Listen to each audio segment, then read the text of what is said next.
Alright gamers, Stellar Blade is here and it is not holding your hand. This game has some challenging enemies and bosses, and we here at Direct Gaming got the perfect guide for you on how to defeat the Stalker. Let's not waste any more time. As with all our guides, we're going to cover the following: how to prep for the boss, including moves and skills that we brought to the boss fight, attacks and abilities that the boss will throw at you and how to deal with each one, and finally a full unedited run of the fight sped up a tad. Now, if you played the demo after beating the main little story bit, then you probably saw the boss battle that was unlocked and probably tried it out. Well, 90% of that battle is the same. Regardless though, let's go over some abilities that I personally recommend before going into this boss fight, because you will have a couple of extra updates. Not to mention, I believe the boss does throw a couple of new moves at you, at least that I didn't see when I originally fought it. Luckily, at this point in the game, we don't actually have access to a ton of new skills and abilities. Don't worry though, after beating this boss, that all changes. I still recommend using moves like Triplet and Shockwave, that's L1 and square/circle. If you're looking for more though, don't forget that you can also change up your gears to help improve things like beta recharge rate and so on. With all that being said though, let's just get straight into the boss.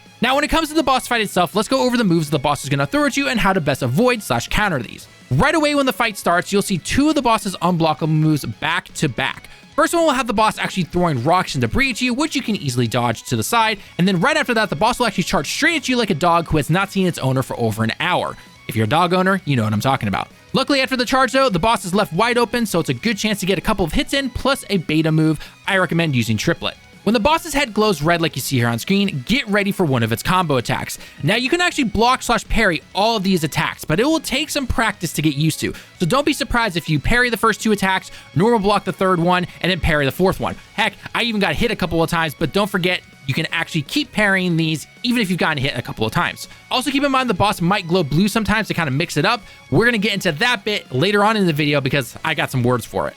There will also be another moment where the boss's head will glow red, and then he'll actually do a faster combo attack with a bunch of swipes. These can get you off guard, but remember, you can actually block these moves even if you get hit the first couple of times.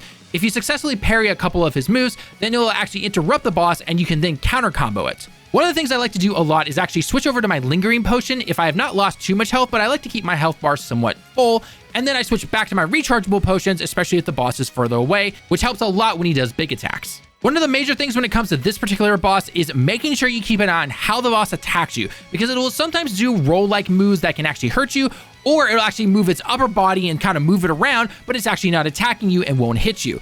So like with many bosses, you need to learn the attacks and patterns, but with this boss in particular, you need to see how its body moves, otherwise you're going to get hit with a lot of extra damage. The final unblockable move to watch out for is when the boss will jump straight up into the air and try to basically do a body slam.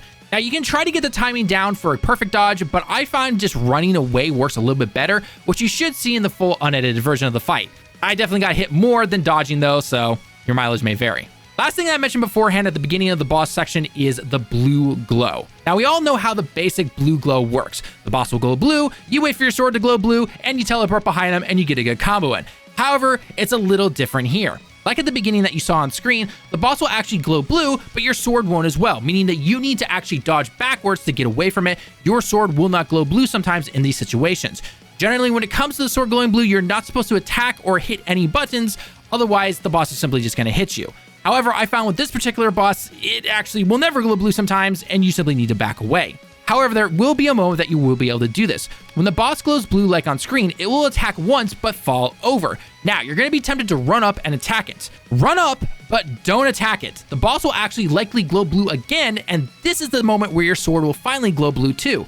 Hold down the circle button and forward to get behind it, and you can finally start getting in some good combos from behind. When you get the boss to about half of its health, it'll actually glow yellow and then scream. Simply stay away from it though, otherwise you're going to get hit by the screech that it uses. From this point on, most of the attacks stay the same. However, there will be moments where the boss tries to throw even more debris at you, including some giant rocks. You need to either perfect dodge these or block them, because 99% of the time, they're going to hit you regardless. However, only blocking will damage your shield, which you probably want to save for taking hits from the boss, which is why I recommend trying to do perfect dodges. At this point in the fight, maybe even earlier or later, you should get a retribution moment, where you've staggered the boss completely.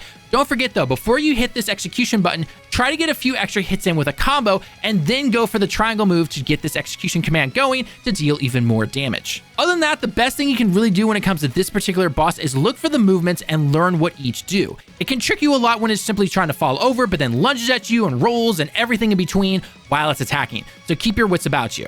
Keep up the attacks until you finally get the quick time prompt and take the Stalker down. I highly recommend still sticking to 2-hit standard combos followed by 1 to 2 hit heavy combos.